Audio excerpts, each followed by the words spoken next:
Montgomery County firefighters in the Bethesda Cherry Chase area were battling an apartment fire as we speak. We sent our Abby Larico to the scene on Bradley Boulevard near Arlington Road as soon as we heard about it. She joins us there live. Abby, what's happening now? Is the fire out at this point?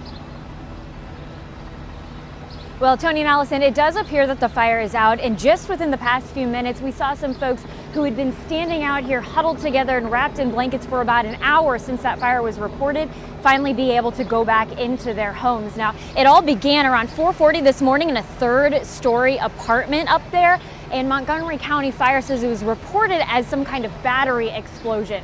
Of course, they'll still need to do some investigating to determine if that is in fact the case. We did ultimately see one person get transported in an ambulance earlier. Firefighters say it appears to be minor injuries, but we're working to learn a little bit more about that person, as well as how many people might ultimately not be able to go back into their homes. However, as I said, it does appear most people have been allowed back in at this point. Now, another traffic note we want to let you know about: earlier, Bradley Boulevard here in Bethesda between Fairfax and Arlington roads was mostly closed, and it appears within the past few minutes that has reopened for traffic.